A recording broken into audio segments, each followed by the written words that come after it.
Every great dream begins with a dreamer. Always remember you have within you the strength, the patience, and the passion to reach for the stars to change the world. Harriet Tubman said that. Many of us are not happy with the world we live in today. To you I say, change it. My name is Tanner Reynolds, and this is my great speech. On May 17, 2014, Admiral William H. McRaven, a 37-year veteran of the United States Navy SEALs, gave a commencement address to the graduating class from University of Texas, Austin. The topic was changing the world.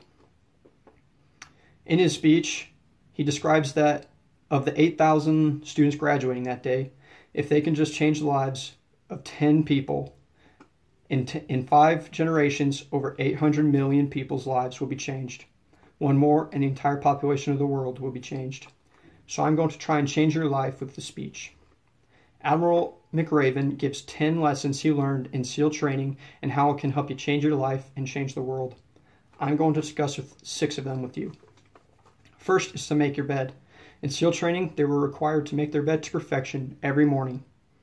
It was a simple task, mundane at best, Admiral McRaven describes it. If you make your bed every morning, you will have accomplished the first task of the day. Accomplishing the first task of the day can change your attitude toward the rest of it. We are all guilty of going into at least one morning with the wrong attitude and thus missing out on all that day has to offer. It will encourage you to do another task and another and another. By the end of the day, that one task completed will have turned into many tasks completed. So if you want to change the world, start by making your bed. Second is to keep moving forward. Sometimes no matter how well you prepare or how well you perform, you still end up as a sugar cookie. It's just the way life is sometimes, Admiral McRaven says. During training, they were required to keep their uniforms perfect, and a punishment for not having a perfect uniform was to run down to the ocean, get soaking wet, and then roll around in the sand. This is what's known as a sugar cookie. During training sometimes, no matter how perfect you have prepared, instructors will find something wrong and punish you. It was those who can look past the unfairness and keep moving forward who succeed. So we need to move past all the unfairness of life if we're going to succeed and change the world. Third is to move down the obstacle head first. In training, they were required to run an obstacle course at least twice a week, and they had to keep a time limit on the obstacle course.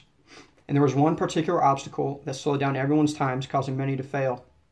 It involved climbing down a rope, a horizontal rope, 200 feet long. For years, the strategy had been to hang underneath the rope and inch your way down, thus causing precious minutes to be added to your time and the potential for failure, until one man changed how everyone thought.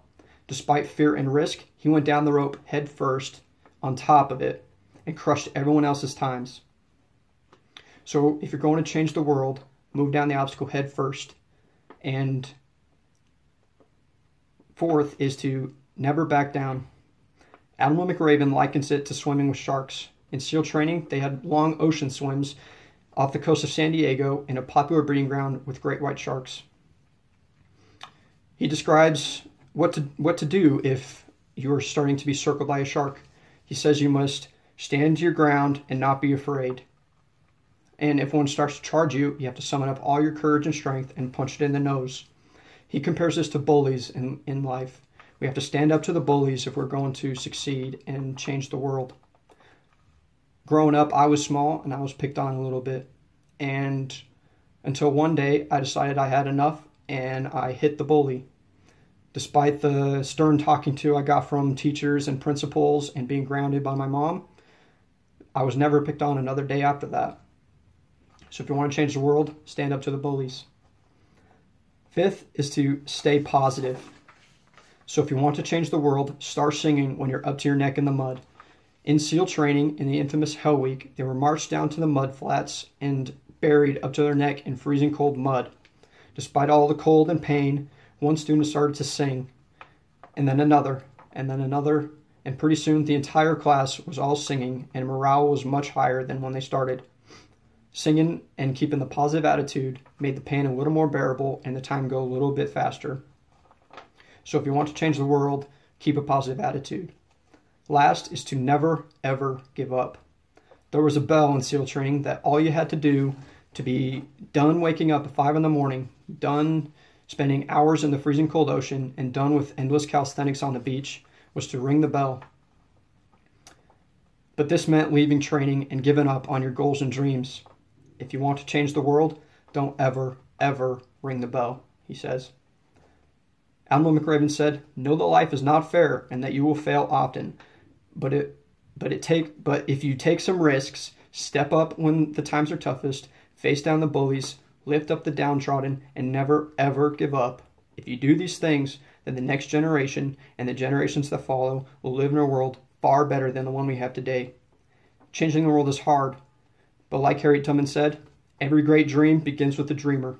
Always remember, you have within you the strength, the patience, and the passion to reach for the stars to change the world. Thank you for your time.